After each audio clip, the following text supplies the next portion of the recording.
from Upcycle Design School, and today I'm going to talk to you guys about the pattern making tools that I use most when drafting patterns. And I like to make my own patterns for designing into upcycled garments because I find that the design process is easier when I'm working in 3 dimensions versus a flat sketch. And a lot of the design process has to be worked into small shapes when you're deconstructing garments versus just using a whole roll of fabric. So this allows me to have more control over my design process, and it also saves a lot of money. So the first thing you want to have is pattern paper, and this is the paper with either the dots or the numbers and plus signs. And so I find it's more economical to just buy the whole roll because I know I'm constantly using it, but you can also buy 5 or 10 yard amounts of it as well if you're just getting started. The next thing I use is the tracing paper.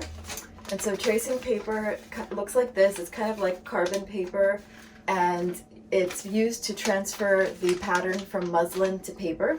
You also want to have the French curve, and the French curve is great to get the perfect armhole and neckline shapes. I also use this clear ruler, and this is great for precision and for really getting that perfect seam allowance because, as I'll show you, you can see through it. So when you can see through it, you can really look through the boxes and get that perfect seam allowance. So the next tool I would like to have on hand is the hip curve. This is one of the hip curves I use.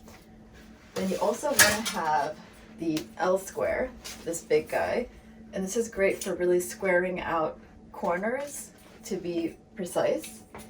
I also use these pattern weights, and these are great for keeping the pattern pieces and the muslin pieces down on the table. You want to have a box of pins and muslin, and once again with muslin, just like pattern paper, I like to just get the whole roll because I know that I'm constantly using it. You want to have a dress form for draping your patterns on the body shape, a good pencil. I like to use this mechanical pencil, the Quicker Clicker, Scotch tape,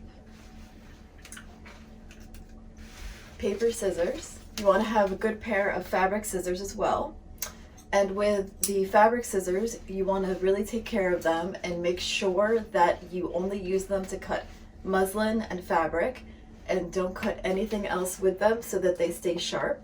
The tracing wheel, and this is used with the tracing paper to transfer and make a copy of a pattern or to transfer your muslin shapes to paper. The awl, so this is good for marking the dart points and for manipulating pattern pieces on the table. Masking tape, and this I usually have a few sizes around, and this is great for just taping pieces of muslin together if you've cut too much off or if you want to add a little bit more to your shape. Colored pens. I like to use these gel pens, so I usually have blue, green, and red, as well as black. The rabbit. So this is great for punching the holes in the patterns like this.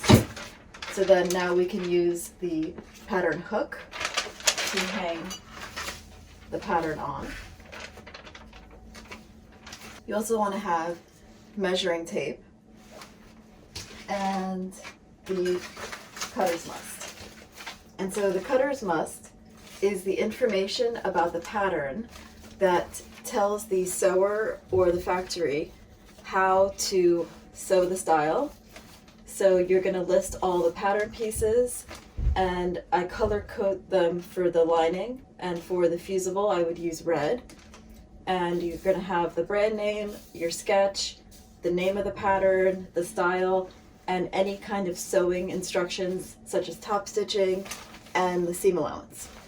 So if you go to upcycledesignschool.com and check out this post, you can download your free template for the Cutter's Must. Thank you so much for watching. Once again, I'm Nora Bashara from Upcycled Design School, and I hope you found this video helpful.